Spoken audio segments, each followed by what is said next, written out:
Shalom. I'd like to start out by giving all glory, all praise, all honor to Yahweh, Bahasham, Yahweh Shai, Bahasham, Wadash. Double honors to the elders and apostles of the Great Millstone.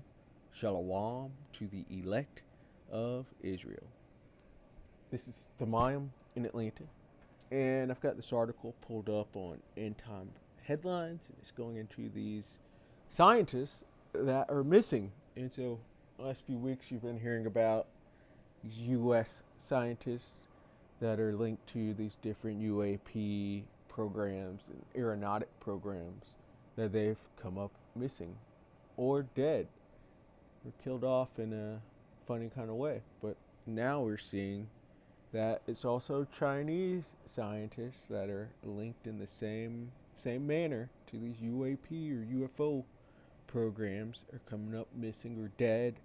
And then just reading through comments of some of the different articles and things on these different scientists, I'm seeing that Russia within the comments. So I can't. This isn't something that I've seen as an article or something I could verify, but within the comments, I'm seeing that it's also Russian scientists that are missing, in that Russia is blaming Babylon, which Babylon's America, aka America, for.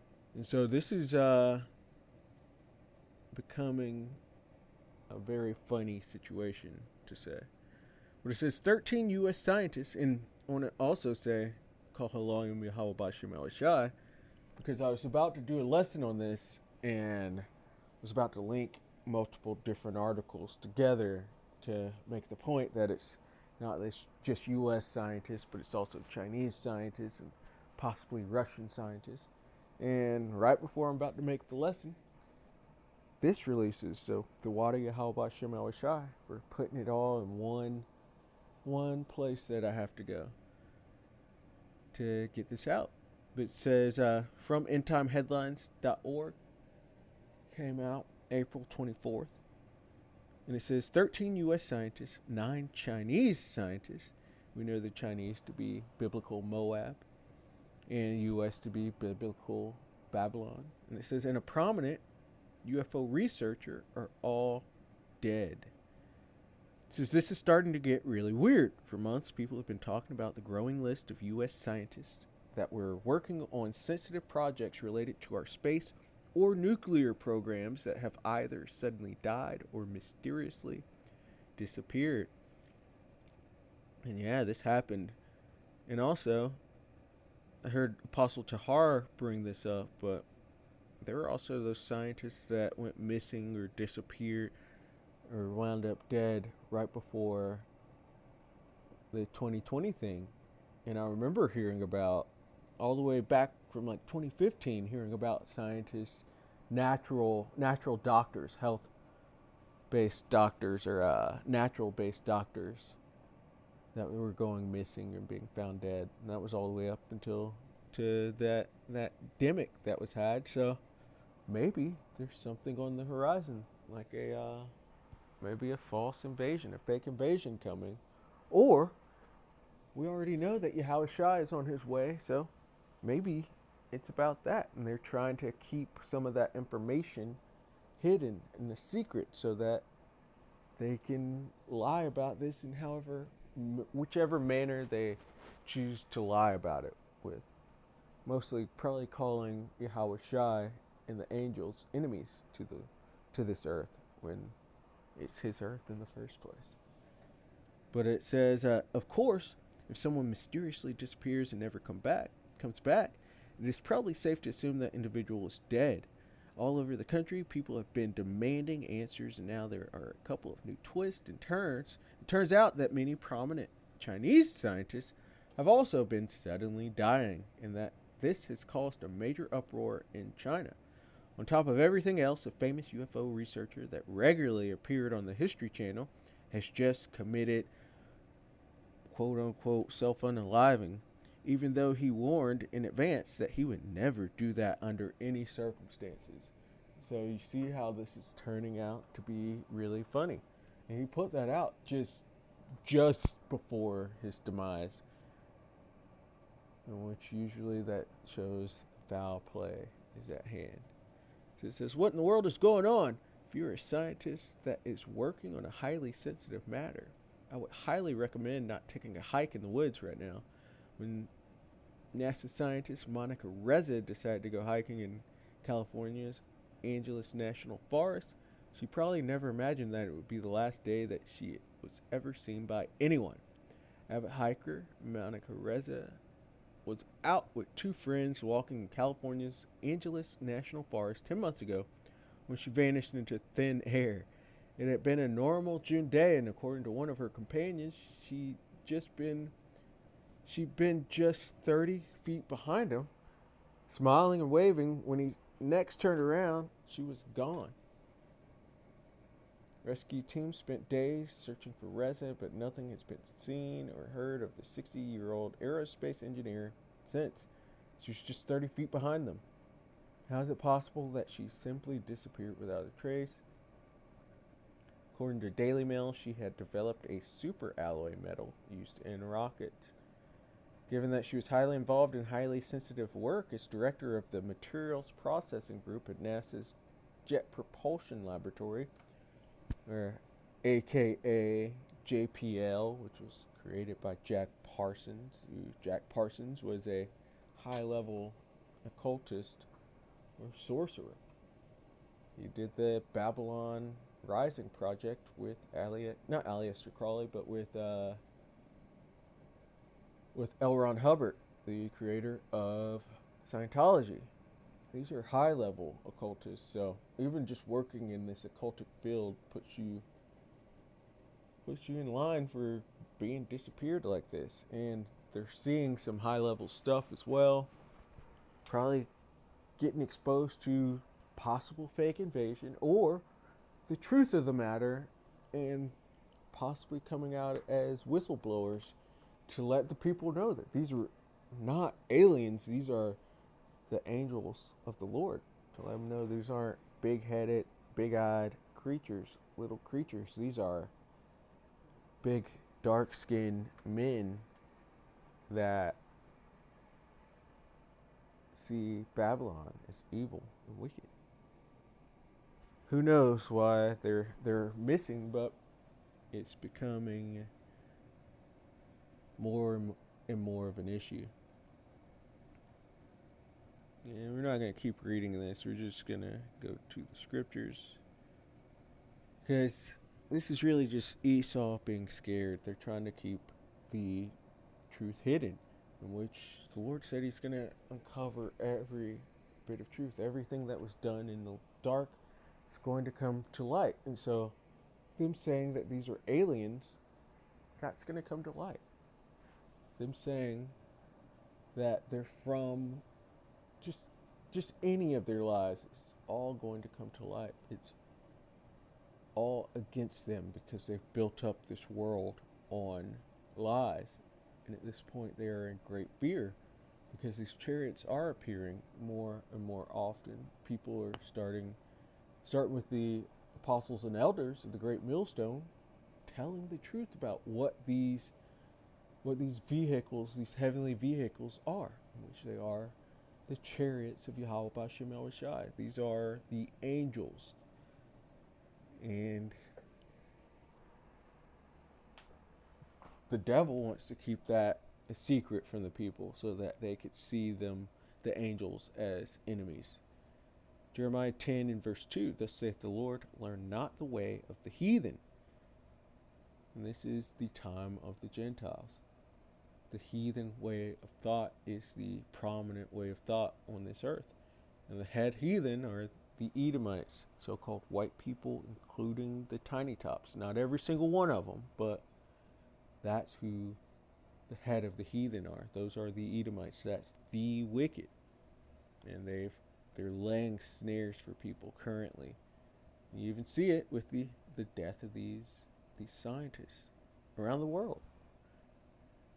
Learn not the way of the heathen, and be not dismayed at the signs of heaven, whether it be in the constellations or an eclipse or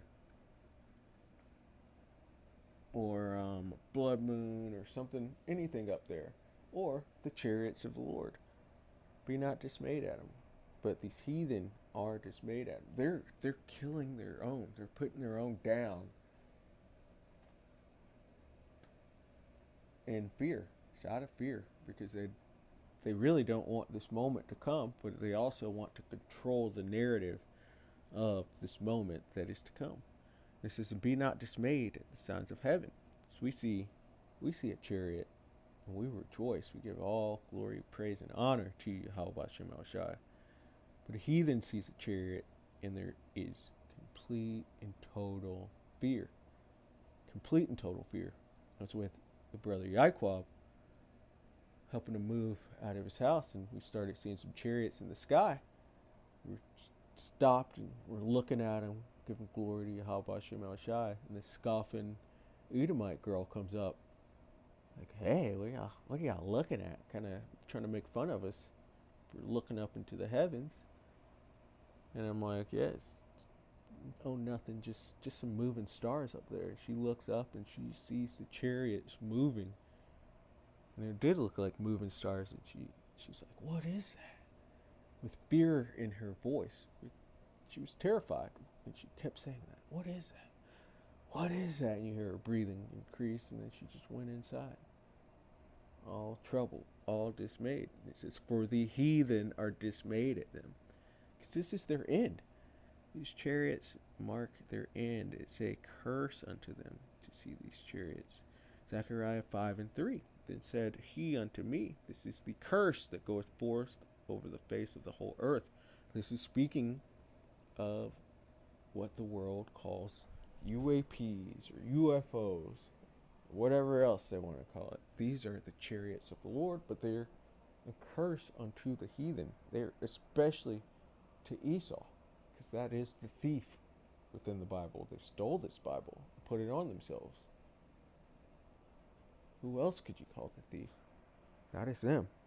Then said he unto me, "This is the curse that goeth forth over the face of the whole earth.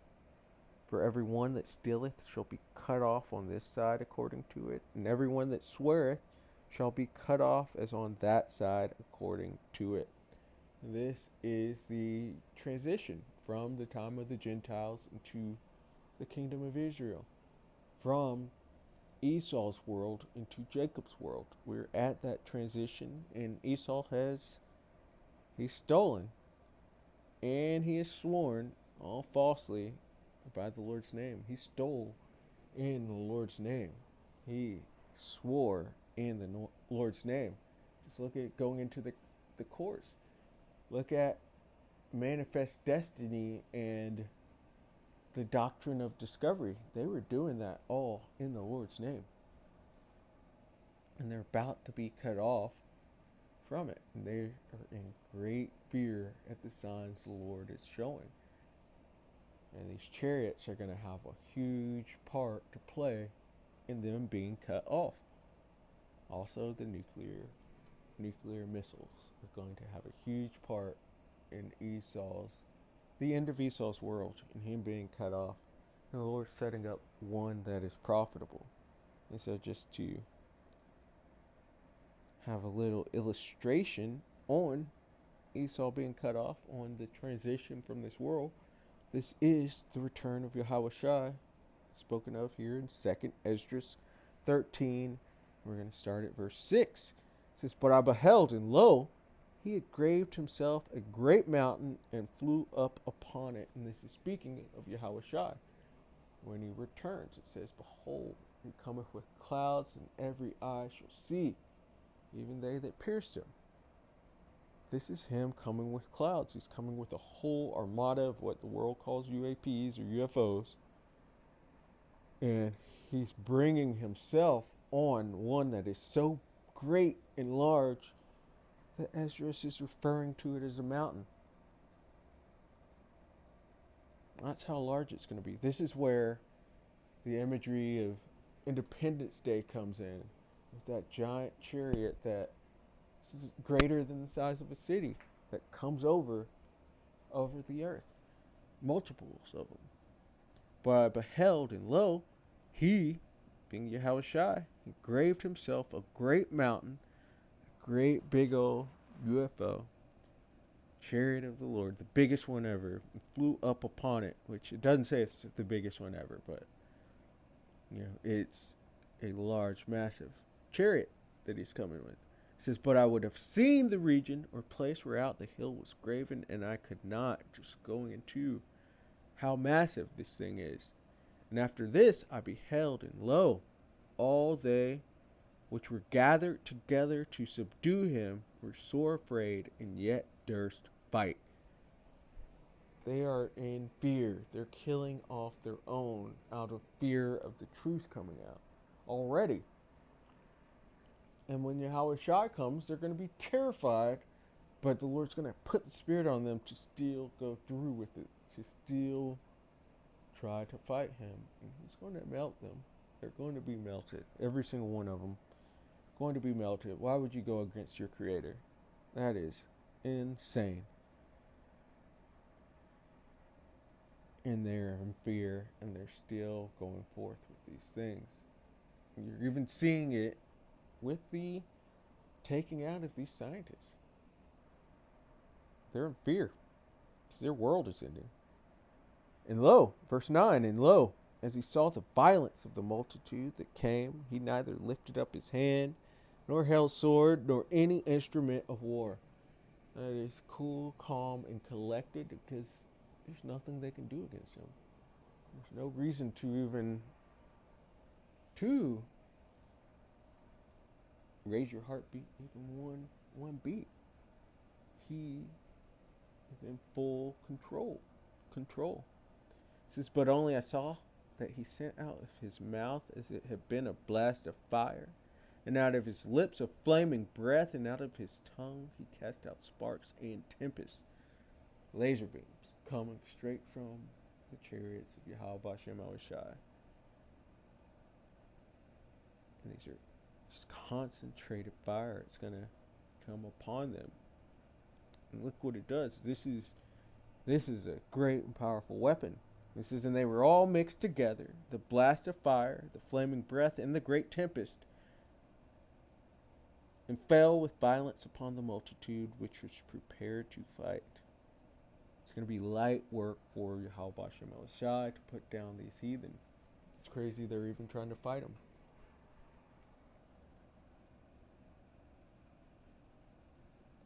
And fell with violence upon the multitude which was prepared to fight, and burned them up every one, so that upon a sudden of an innumerable multitude nothing was to be perceived, but only dust and smell of smoke.